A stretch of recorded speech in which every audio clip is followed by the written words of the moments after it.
Good morning friends, welcome back to my channel. আশা করি তোমরা সবাই ভালো আছো। সোমাস ওয়ার্ল্ডে তোমাদের সবাইকে অনেক স্বাগত আর অনেক ভালোবাসা। ঘুম থেকে উঠেছি অনেকক্ষণ আগেই, গোপাল জাগিয়ে ঘর দরজা ঝাড় দিয়ে তারপরে রান্নাঘরে আসলাম। আর তারপর রান্নাঘর থেকে ভিডিওটা শুরু করলাম। রান্নাঘরের এখনও কাজ হয়নি, কালকের বাসনগুলো গুছিয়ে রাখছি সব এক এক করে। এরপরে গ্যাসটা মুছে একটু স্ল্যাবটা মুছে নেবো ভালো করে, কারণ রাত্রিবেলাতে তো এরকমই পড়ে থাকে, সকালবেলা একটু না মুছলে না কাজ বাজ শুরু করা যায় না। তাই প্রতিদিনই এইগুলো করে তারপর ভিডিওটা শুরু করি। আজকে ভাবলাম তোমাদের সাথে সকালের কাজগুলো একটু শেয়ার করি। দাঁড়াও, এবার ফ্রিজ থেকে না মাংস আছে, একটু মাংসটা বের করে নিই। এমনি আর যা মাছ টাছ ছিল সব শেষ হয়ে গেছে, এবার একদিন বাজারে যেতে হবে। রাই তো কিছুই খেতে পাচ্ছে না, তা তো তোমরা জানোই, প্রচণ্ড পরিমাণে ঠান্ডা জ্বর হয়েছে। তার জন্য ভাবলাম মাংস যেটুকু আছে সেইটুকু আজকে একটু ঝালঝাল করে রান্না করে দিই। আর কালকে তো দেখলে ওই আলু সিদ্ধ খেয়েও বলছে যে ওর ঝাল লাগেনি, তার জন্য আজকে ভাবলাম মাংসটা একটু ঝাল করে কষা কষা করে রান্না করে দেবো, তাতে যদি একটু খায়। ও একদম খেতে চাইছে না জানো, একদম মুখে কিচ্ছু তুলছে না। রুটি যাও একটু জোর করে খাওয়ানো যাচ্ছে, কিন্তু ভাত তো একদমই খাচ্ছে না। দুপুরবেলায় ভাত তো মোটে মুখেই দিতে চাইছে না, জোর করে একটুখানি খাওয়ানো হচ্ছে। তা সকালবেলাতে এর জন্য আমি রুটি করে নিচ্ছি, যে সকালবেলা অন্যান্য কি টিফিন করব, তারপর যদি না খায় তার জন্য সকালবেলাতে রুটি করে নিচ্ছি। ওর জন্য দুটো রুটি করছি আর আমার জন্য একটা। দেখি দুটো রুটি খেলেও তো পেটে থাকে, তাই না বলো?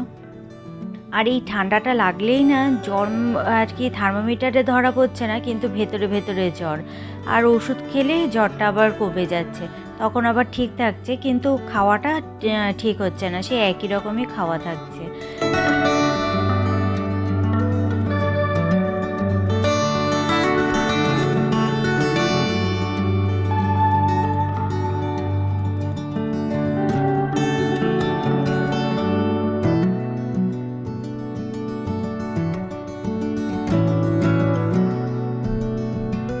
রুটি আমার হয়ে গেছে, আর এদিকে দেখো আমি চাও করে নিয়েছি। ওকে আদা দিয়ে গোলমরিচ দিয়ে চা দিলাম, গলাটাও তো ব্যথা। আর এদিকে আমার জন্য চা নিয়ে এলাম, চা দিয়েই রুটিটা খাওয়া হবে। খেয়ে দিয়ে তারপরে করব মাংসটা। দেখো মাংসের জন্য এখানে আলু পেঁয়াজ এসব কাটতে বসে গেছি, এগুলো কেটে তাড়াতাড়ি করে মাংসটা রান্না চাপিয়ে দেবো।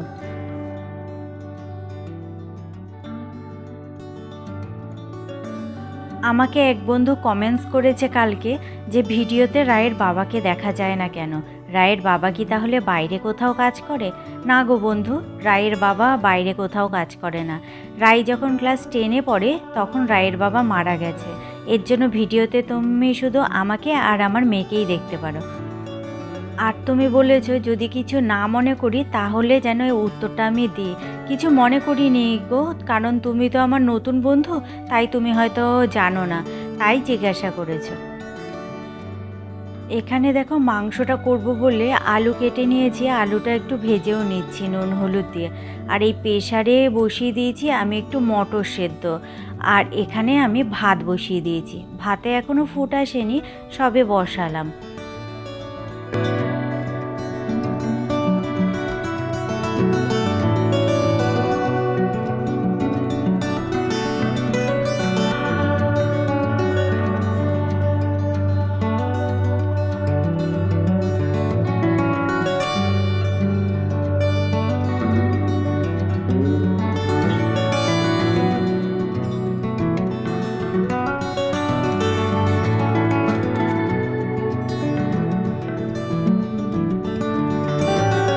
গোটা গরম মশলা, তেজপাতা, শুকনো লঙ্কা সম্বারে দিয়ে তারপর পেঁয়াজটা একটু ভেজে নিচ্ছি।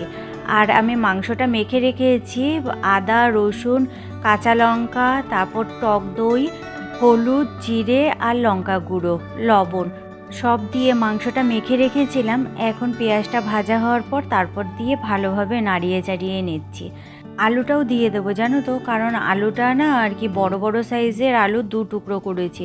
এখন যদি না দিই তাহলে কিন্তু আলুটা সেদ্ধ হবে না। আর জলও তো সেরকম একটা দেবো না, কষা কষাই রান্না করব। তার জন্য আলুটা এখনই দিয়ে দিলাম, একবারে কষিয়ে নেব।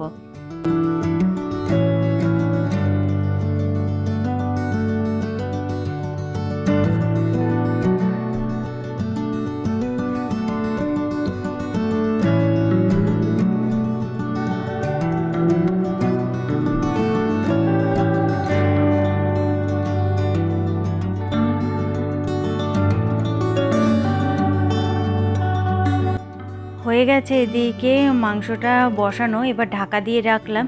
কালকে এইটা ধুয়েছিলাম না, তা এটাতে আর ডাল ঢালা হয়নি জানো তো, তা ডালটা ঢেলে নিয়ে দাঁড়াও।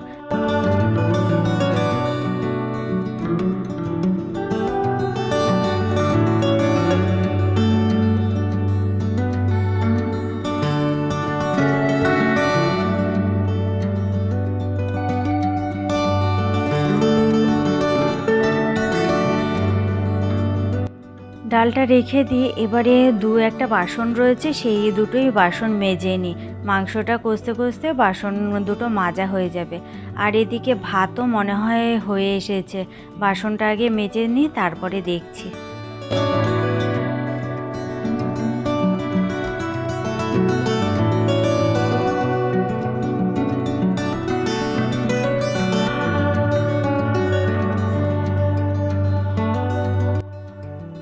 এই দেখো ভাত এখানে হয়ে এসেছে, এবার মাঠটা গালবো।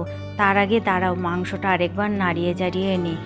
অনেকক্ষণই তো কষছে, এ দেখো মাংসটা দিয়ে তেলও ছেড়ে গেছে। আর একটু কষবে, একটু নাড়িয়ে চাড়িয়ে ভালো করে নিই, তারপর আরও একটুখানি কষবে, তারপরে তোমার জল দেব।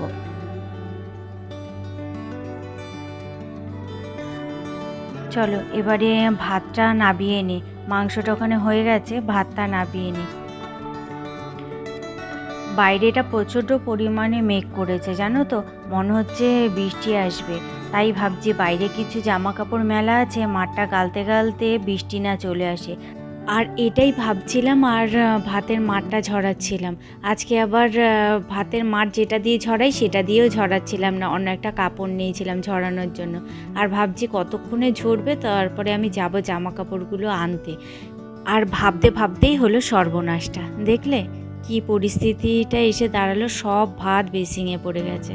আর বাইরেটা দেখেছো কীরকম মেঘ করেছে, এতটা মেঘ করেছে এই কারণেই আরও বেশি আমার ওই দিকে মনটা ছিল। আর হাওয়াও দিচ্ছে কি পরিমাণে। আর এই গাছটা দেখে বুঝতে পারছো যে হাওয়াটা দিচ্ছে কিভাবে। ভাতটা যদি আমার বেসিংয়ে না পড়ে যদি আমার গায়ে পড়তো না, পুরো আজকে পুড়েই যেতাম আমি। আর এই সময়তে আমি আর বাড়িতে থাকতাম না, এখন আমি হসপিটালেই থাকতাম। এত আর বিচ্ছিরিভাবে ভাত পড়েছে, দেখো হাওয়ার চোটে এই গাছটা পুরো বেরিয়ে চলে এলো এই পাশে। আর ওদিকে আমি দিয়ে রেখেছিলাম, কিন্তু ও থাকছে না, এত হাওয়া দিচ্ছে, হাওয়াতে এদিকে চলে আসছে। দেখছো বাইরেটা এখন এসছি জামা কাপড়টা নিতে, আর কীরকম মেঘ করেছে ঘন কালো, এসে তারপরে দেখি কি আবার গাছটা পড়ে গেছে। এই গাছটা এইভাবে যদি বারবার পড়তে থাকে তাহলে তো গাছটা নষ্টই হয়ে যাবে, তাই না বলো। জানলাটা দিয়ে হাওয়া আসছে, সাথে বৃষ্টির ঝাঁটও আসছে, এর জন্য জানলাটা বন্ধ করে দিলাম।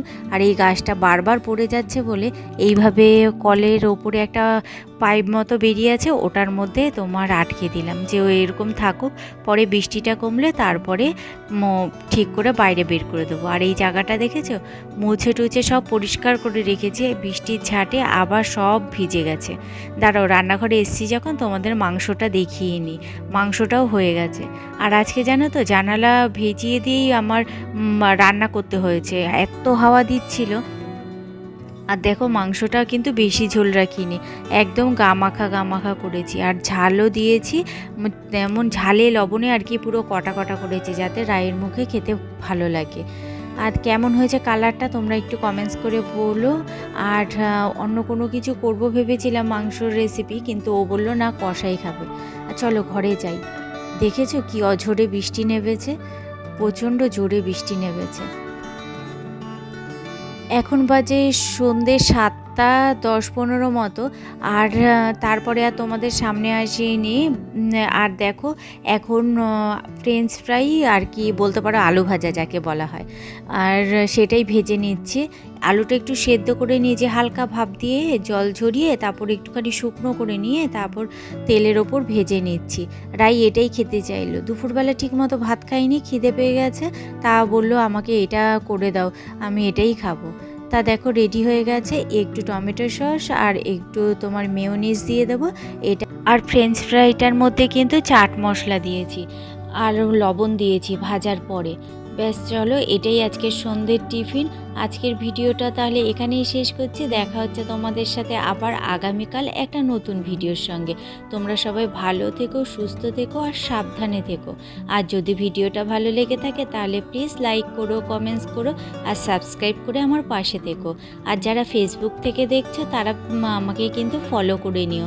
চলো তাহলে আজকের মতো টাটা, দেখা হচ্ছে আবার আগামীকাল একটা নতুন ভিডিওর সঙ্গে।